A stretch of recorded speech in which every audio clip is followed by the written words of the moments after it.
Hi aspirants, ఈరోజు topic వచ్చేసి English methodology previous టెట్లలో వచ్చిన బిట్స్ అండి.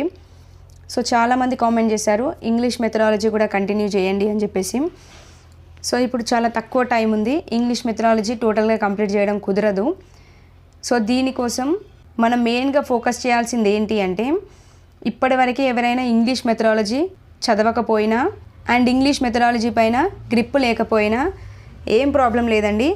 ఎందుకంటే మనకిప్పుడు maths methodology, science methodology, social methodology and Telugu methodology, ఈ మూడు మెథడాలజీల పైన ఎంతో కొంత గ్రిప్ అనేది ఉన్నా కానీ ఇంగ్లీష్ మెథడాలజీ అనేది చాలా ఈజీయేనండి. ఎందుకంటే ఆల్ మెథడాలజీస్ సేమ్గా ఉంటాయి, కొన్ని మాత్రమే డిఫరెన్సెస్ అనేవి కనబడతాయి. ఇప్పుడు ఎగ్జాంపుల్గా సిసిఈ ఉంది, ఇది ఆల్ మెథడాలజీలో ఆల్మోస్ట్ సేమ్గా ఉంటుంది. అదేవిధంగా టీఎల్ఎం కూడా ఉంది, అది కూడా సేమ్గా ఉంటుంది టాపిక్ అనేది. సో ఇలా చాలా టాపిక్స్ అనేవి సిమిలర్గా ఉంటాయి. ఒక తెలుగు మెథడాలజీ మీరు పర్ఫెక్ట్గా చదివినా ఇంగ్లీష్ మెథడాలజీ అనేది చాలా ఈజీగా చేసేస్తారండి. జస్ట్ క్వశ్చన్ అర్థమైతే సరిపోద్ది. అండ్ ఇక్కడ ఇంకో విషయం ఏంటి అంటే, ఇంగ్లీష్ మెథడాలజీలో 6 బిట్స్ వస్తాయి కదా, అందులో 2 to 3 బిట్స్ అనేవి జస్ట్ వేరే ఏ మెథడాలజీ పైన గ్రిప్ ఉన్నా కానీ ఈ 2 to 3 బిట్స్ అనేవి ఈజీగా చేయొచ్చండి. అంత జనరల్గా పడతాయి బిట్స్. ఇంకో 2 నుండి 3 బిట్లు మాత్రమే కొద్దిగా కాన్సెప్ట్ బేస్డ్గా, అంటే కొద్దిగా అర్థం కానట్టుగా అనిపిస్తాయి అంతేగాని ఒక 2-3 బిట్స్ అయితే ఈజీగా చేయొచ్చు, 2-3 మార్క్స్ అయితే ఈజీగా గెయిన్ చేయొచ్చండి. ఓకే, దీనికోసం మీరు ఏం చేయండి అంటే ప్రీవియస్ పేపర్స్ అనాలిసిస్ చేయండి. మెథడాలజీలో బిట్స్ ఏ విధంగా వచ్చాయి అండ్ ఏ విధంగా ఆన్సర్ చేయాలి అనేది మీకు క్లారిటీ వస్తుంది. ఓకే, నా వంతుగా నేను ఎంత వీలైతే అంత ప్రీవియస్ పేపర్స్ అనేవి అనాలిసిస్ చేసి పెడుతున్నాను. సో మీరు కూడా కంపల్సరీగా ట్రై చేయండి. అండ్ వీడియోకి మాత్రం తప్పకుండా లైక్ చేయండి అండ్ కుదిరితే హై పాయింట్స్ కూడా ఇవ్వండి. సో ఇవి వచ్చేసి రీసెంట్గా జరిగిన టెట్లో నుండి తీసుకున్న బిట్సే అండి. సో ఏం బిట్స్ వచ్చాయి ఇంగ్లీష్ మెథడాలజీలో చూద్దాము. Identify the best feature of the primary level English text book. Okay, primary level English text బుక్లో బెస్ట్ ఫీచర్ ఏంది అని అడిగాడు. చూడండి ఎంత easy bit, just basic knowledge ఉన్న పెట్టొచ్చు కదండి. కాంటెక్స్చువలైజేషన్ ఆఫ్ గ్రామర్ యాక్టివిటీస్. సో ఇది కరెక్టే అవుతుంది కదండి. కాంటెక్స్చువల్ ఆఫ్ గ్రామర్ యాక్టివిటీస్ అంటే ఏంటండి, అంటే ఇక్కడ ఇచ్చిన వ్యాకరణాన్ని సందర్భోచితంగా వాడడం అన్నట్టు. Okay, so primary English text బుక్లో కూడా, అంటే ప్రైమరీ లెవెల్లో రెడీ చేసిన ఇంగ్లీష్ టెక్స్ట్ బుక్లో గ్రామర్ యాక్టివిటీస్ అనేవి ఏ విధంగా ఉంటాయి, కాంటెక్స్చువలైజేషన్గానే ఉంటాయి కదండి, అంటే సందర్భోచితంగానే గ్రామర్ యాక్టివిటీస్ అనేవి ఉంటాయి కదండి. సో ఇది ప్రైమరీ లెవెల్ ఇంగ్లీష్ టెక్స్ట్ బుక్కి ఒక ఫీచరే అవుతుంది కదా. సో ఇది ఆన్సర్గా తీసుకుంటాం. నెక్స్ట్ చూడండి, ఈ 3 చూసినా మీకు ఆన్సర్ అనేది క్లారిటీగా దొరికిపోద్ది. Use of high standard language అంట. చెప్పండి, ప్రైమరీ లెవెల్ ఇంగ్లీష్ టెక్స్ట్ బుక్లో హై స్టాండర్డ్ లాంగ్వేజ్ అనేది యూజ్ చేస్తారా అండి? చేయకూడదు కదండి. సో ఇక్కడ ఇది నెగిటివ్ మనకు అక్కడే కనబడుతుంది, తీసేస్తాం. Next tasks move from complex to easy అంట. చూడండి, టాస్క్ అనేది కాంప్లెక్స్ నుండి ఈజీ వేకి వెళ్తుందంట. ఏ టాస్క్ అయినా కానీ ఈజీ వే నుండి కాంప్లెక్స్ వేకి వెళ్తుంది, కానీ అంటే సులభం నుండి కఠినానికి వెళ్తుంది, కానీ కఠినం నుండి సులభంకి రాదు కదా. సో ఇక్కడ ఏమన్నాడు, కాంప్లెక్స్ టు ఈజీ అన్నాడు. సో కాదు కదండి, తీసేస్తాం. నెక్స్ట్ టెక్స్ట్స్ వితౌట్ ఇల్లస్ట్రేషన్స్, అంటే అక్కడ ఉండే దృష్టాంతాలు అనేవి, అంటే అక్కడ టెక్స్ట్కి సంబంధించిన దృష్టాంతాలు అంటే ఎగ్జాంపుల్స్ కావచ్చు, మిగతా క్వశ్చన్స్ కావచ్చు, అవన్నీ కూడా వితౌట్ టెక్స్ట్గా ఉంటాయంట. ఉంటాయా అండి? ఉండవు కదా. సో ఇది తీసేస్తాం. సో చూడండి, మనం ఇక్కడ చదువుతుంటేనే మనకి నెగిటివ్ ఏది పాజిటివ్ ఏది అని కనబడుతుంది. So primary English level text బుక్లో ఒక ఫీచర్ ఏందండి, యాక్టివిటీస్ అనేవి వ్యాకరణ సందర్భోచితంగానే ఉండాలి, అంటే కాంటెక్స్చువలైజేషన్ ఆఫ్ గ్రామర్గానే ఉండాలి. సో ఇది మనకు ఆన్సర్ అవుతుంది. Okay, next identify the suitable theme for teaching English at the primary level. Okay, primary లెవెల్లో ఇంగ్లీష్ టీచ్ చేయడానికి సూటబుల్ థీమ్ ఏంటి అని అడుగుతున్నాడు. ఓకే, ఆప్షన్ చూడండి, క్లారిటీ వచ్చేస్తుంది. ప్రైమరీ లెవెల్లో సైన్స్ అండ్ టెక్నాలజీని వాడతామా అండి? ఆ థీమ్కి సంబంధించి ఏదైనా పెడతామా? పెట్టాం కదండి. సో తీసేస్తాం. నెక్స్ట్ హ్యూమన్ రైట్స్ అండ్ రెస్పాన్సిబిలిటీస్కి సంబంధించి హయ్యర్ లెవెల్లో మనకి కనబడుతుంది. సో ఇది తీసేస్తాం. ఆర్ట్ ఆఫ్ లివింగ్కి సంబంధించి కూడా హయ్యర్ ఎడ్యుకేషనే. అదే ఫ్యామిలీ అండ్ రిలేషన్షిప్స్ గురించి మాట్లాడుతున్నాము, ఆ థీమ్కి సంబంధించి ఏదైనా తీసుకున్నాము అంటే అది ప్రైమరీ లెవెల్లోనే పరిచయం చేస్తాం. సో ఇప్పుడు ఫ్యామిలీ మెంబర్స్ నేమ్స్ అనేవి నేర్పించాలి. అంటే నాన్నని ఫాదర్ అంటారు, అన్నని బ్రదర్ అంటారు, చెల్లెల్ని సిస్టర్ అంటారు, చెల్లె లేదా అక్కని సిస్టర్ అంటారు. ఇవన్నీ కూడా ఫ్యామిలీకి సంబంధించినవండి. సో ఈ ఫ్యామిలీ నేమ్స్ అనేవి ప్రైమరీ లెవెల్లో నేర్పిస్తారా, లేదంటే ఈ థీమ్ పెట్టుకొని హయ్యర్ లెవెల్లో నేర్పిస్తారా? ప్రైమరీ లెవెల్లోనే నేర్పిస్తాం కదా. సో సూటబుల్ థీమ్గా ఏం తీసుకుంటాము, ఎంత ఈజీగా పెట్టొచ్చు, ఫ్యామిలీ అండ్ రిలేషన్షిప్స్నే తీసుకుంటాం. సో ఫ్యామిలీ అండ్ రిలేషన్షిప్స్ అనేది ఆన్సర్ అవుతుంది. ఓకే, చాలా ఈజీగా పెట్టొచ్చు. ఇవన్నింటినీ కూడా ఎక్కువ మట్టుకి హయ్యర్ లెవెల్లో పరిచయం చేస్తాం. Next, this method is noun as a classical method of English learning and teaching. చూడండి, ఇందులో ఒక హింట్ ఉందండి మనకి. Classical method of language learning and teaching అంటే క్లాసికల్ మెథడ్ అని ఏ మెథడ్ని పిలుస్తామండి చెప్పండి? బైలింగ్వల్ మెథడ్ని క్లాసికల్ మెథడ్ అనం కదా, తీసేస్తాము. డైరెక్ట్ మెథడ్ని కూడా క్లాసికల్ మెథడ్ అనము. గ్రామర్ ట్రాన్స్లేషన్ మెథడ్కే క్లాసికల్ మెథడ్ అని కూడా నేమ్ ఉందండి. ఓకే, ఈ grammar translation method name traditional method అంటారు, అదేవిధంగా ఈ క్లాసికల్ మెథడ్ అంటారు, అదేవిధంగా జర్మన్ మెథడ్ అంటారు, అదేవిధంగా డిడక్టివ్ మెథడ్ అంటారు, అదేవిధంగా అన్యాచురల్ మెథడ్ అంటారు. ఓకే, చూడండి, గ్రామర్ ట్రాన్స్లేషన్కి ఇన్ని నేమ్స్ ఉంటాయి. సో ఇందులో మనకి క్లాసికల్ మెథడ్ అని కూడా పిలుస్తాము. ఇక్కడ క్లాసికల్ మెథడ్ అని ఒక హింట్ పడింది. సో ఆ హింట్ని బట్టైనా మనం ఆన్సర్ పెట్టచ్చు. గ్రామర్ ట్రాన్స్లేషన్ మెథడ్ అనేది ఇక్కడ ఆన్సర్ అవుతుంది. Okay, so grammar translation method కంపల్సరీగా చూసుకోండి, డెఫినెట్గా దాని నుంచి బిట్టుపడుతుంది. గ్రామర్ ట్రాన్స్లేషన్ మెథడ్ అంటే ఏంటంటే గ్రామర్ని ట్రాన్స్లేట్ చేసి చెప్పడం అంతే. అక్కడ ఉన్న టెక్స్ట్ బుక్లో ఉన్న గ్రామర్ని యాజ్ ఇట్ ఈస్గా మదర్ టంగ్లోకి ట్రాన్స్లేట్ చేసి చెప్పడం అన్నట్టు. ఓకే, ఇది చూసుకోండి compulsory. Next, this is an interactive teaching strategy. చూడండి, ఇది కూడా జనరల్గా థింక్ చేసి పెట్టవచ్చు, జస్ట్ ఆప్షన్స్ని బట్టి వెళ్ళిపోవచ్చు. ఇంటరాక్టివ్ టీచింగ్ అంటే ఏంటి తెలియాలి ఫస్ట్. ఇంటరాక్టివ్ టీచింగ్ అంటే ఏంటండి, ఇప్పుడు ఒక వ్యక్తి ఇంకో వ్యక్తితో మాట్లాడుతుంటే అది ఇంటరాక్టివ్ అవుతుంది. అదేవిధంగా గ్రూప్ డిస్కషన్స్ ఉన్నాయి, అది కూడా ఇంటరాక్టివే కదండి, ఒకరితో ఒకరు సంభాషించి మాట్లాడడం, అది ఇంటరాక్టివ్ అంటారు. సో ఇంటరాక్టివ్ టీచింగ్ యొక్క స్ట్రాటజీ ఏంటి ఈ క్రింది వాటిలో ఒకటి అని అడుగుతున్నాడు. సో ఒకసారి ఆప్షన్స్ చూడండి. Learners are seriously involved in silent reading without making any noise. చూడండి, ఇంటరాక్టివ్ టీచింగ్ అంటేనే ఒకరితో ఒకరు సంభాషించడం. సో ఇందులో వితౌట్ మేకింగ్ ఎనీ నాయిస్ అనేది ఉంటుందా? నాయిస్గా ఉండాలి క్లాస్ రూమ్ అనేది. వితౌట్ ఎనీ నాయిసింగ్ ఉంటుందా? వితౌట్ మేకింగ్ ఎనీ నాయిస్ అంటున్నాడు. సో అలా ఉంటుందా? ఉండొద్దు కదండి. సో ఇది ఇంటరాక్టివ్ టీచింగ్ స్ట్రాటజీ అవుతుందా? అవ్వదు. ఎందుకంటే కంపల్సరీగా నాయిసీగా ఉండాలి క్లాస్ రూమ్ అనేది, అంతే తప్ప వితౌట్ మేకింగ్ ఎనీ నాయిస్గా ఉండకూడదు. అండ్ సైలెంట్ రీడింగ్ అని అన్నాడు, సో అక్కడే మనం తీసేయచ్చు. Next, the teacher delivers a lecture in the classroom without asking questions. చూడండి, టీచరు క్లాస్ రూమ్లో క్లాస్ చెప్పేటప్పుడు అంటే లెక్చర్ చెప్పేటప్పుడు వితౌట్ ఆస్కింగ్ ఎనీ క్వశ్చన్స్, అసలు క్వశ్చన్సే అడగకూడదంట. క్వశ్చన్సే అడగనప్పుడు అలాంటి టీచింగ్ అనేది ఇంటరాక్టివ్ టీచింగ్ అవుతుందా? అవ్వదు కదండి. కంపల్సరీగా ఒక క్వశ్చన్ వేస్తున్నారు, అక్కడ నుంచి ఆన్సర్ వస్తుంది అంటేనే అక్కడ ఇంటరాక్టివ్ లెర్నింగ్ అనేది జరుగుతున్నట్టు. సో అలా లేదు కాబట్టి ఇది తీసేస్తాం. Next, learners are engaged in a group discussion on the topic given by the teacher. చూడండి ఎంత క్లారిటీగా ఇచ్చాడు, ఎంత ఈజీ ఉంది బిట్. సో ఇక్కడ ఆన్సర్ దొరికేసింది కదండి. లెర్నర్స్ ఎంగేజ్డ్గా ఉండాలి అంటే యాక్టివ్గా ఉండాలి. అంటే టీచర్ ఒక టాపిక్ ఇస్తుంది కదండి. సో టీచర్ చేత ఒక టాపిక్ ఇవ్వబడినప్పుడు ఆ గ్రూప్ డిస్కషన్స్లో లెర్నర్స్ అనే వారు ఎంగేజ్డ్గా ఉండాలి అంటే యాక్టివ్గా ఉండాలి అన్నట్టుగా. ఓకే, సో అలా గ్రూప్ డిస్కషన్లో యాక్టివ్గా ఉంటున్నారంటే ఒకరితో ఒకరు మాట్లాడుకుంటున్నట్టే కదండి. సో ఇది ఇంటరాక్టివ్ టీచింగ్కి సంబంధించి ఒక స్ట్రాటజీనే అవుతుంది కదా. సో ఇది కరెక్ట్ ఆన్సర్ అవుతుంది. Okay, next, teacher instructed the learners to copy the notes written on the black board. Teacher instruct చేస్తూ ఉంటే బ్లాక్ బోర్డ్ పైన రాసింది ఆ నోట్స్లో కాపీ చేసుకోవడం అంట. సో ఇందులో ఇంటరాక్షన్ జరుగుతుందా? జరగదు. సో ఇది తీసేయచ్చు. ఓకే, సో ఈ విధంగా మనం ఆన్సర్ అనేది ఐడెంటిఫై చేయాలి.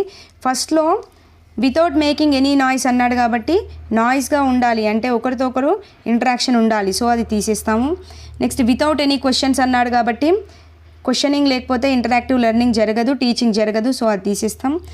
నెక్స్ట్ థర్డ్ వన్ వచ్చేసి ఒక గ్రూప్ డిస్కషన్ అన్నాడు, అందులో స్టూడెంట్ ఎంగేజ్డ్గా ఉన్నాడు అన్నాడు కాబట్టి అది మనం ఆన్సర్గా తీసుకుంటాం. నెక్స్ట్ లాస్ట్ వన్ వచ్చేసి బ్లాక్ బోర్డ్ పైన ఉన్నదాన్ని నోట్స్లో కాపీ చేసుకుంటే అక్కడ ఇంటరాక్షన్ అనేది జరగదు కాబట్టి తీసేస్తాం. ఓకే, చూడండి జనరల్గా థింక్ చేసి కూడా పెట్టవచ్చు బిట్. నెక్స్ట్ వచ్చేసి while assessing the learners creativity a teacher should use అంటే ఇక్కడ లెర్నర్స్ అంటే స్టూడెంట్స్ యొక్క క్రియేటివిటీని అసెసింగ్ చేసేటప్పుడు అంటే ఎవాల్యూషన్ చేసేటప్పుడు అంటే మాపనం చేసేటప్పుడు టీచర్ యూజ్ చేయాల్సింది ఏంటి అని అడుగుతున్నాడు. ఓకే, లెర్నర్స్ యొక్క క్రియేటివిటీని అసెస్ చేసేటప్పుడు టీచర్ యూజ్ చేయాల్సింది ఏంటి చూడండి. ఓపెన్ ఎండెడ్ క్వశ్చన్సా, వన్ వర్డ్ ఆన్సర్ క్వశ్చన్సా, మల్టిపుల్ చాయిస్ క్వశ్చన్సా, ట్రూ ఆర్ ఫాల్స్ క్వశ్చన్సా. సో ఇక్కడ మనకి ఇవంటే ఏంటి తెలిస్తే మనం ఆన్సర్ పెట్టవచ్చు. ఓపెన్ ఎండెడ్ క్వశ్చన్స్ అంటే ఏంటంటే ఎస్ ఆర్ నో మాత్రమే రాయాల్సిన పని లేదండి. ఎస్ ఆర్ నో రాయకుండా అంతకంటే ఎక్కువ చేసి చెప్పేటట్టుగా ఉండాలి. ఓకే, ఎస్ ఆర్ నో రాయడం కాకుండా అంతకంటే ఎక్కువ చేసి చెప్పే విధంగా ఉంటే అది ఓపెన్ ఎండెడ్ క్వశ్చన్ అంటారు. అంటే ఇది ఎస్ఏ లాగా రాయడం. Okay, next one word answers అంటే వన్ వర్డ్లో ఆన్సర్ వచ్చే questions. Next multiple choice questions అంటే ఇప్పుడు మనం కాంపిటేటివ్ ఎగ్జామ్స్ రాస్తున్నాం, అవన్నీ కూడా మల్టిపుల్ చాయిసే. Next true or false questions, yes or no questions.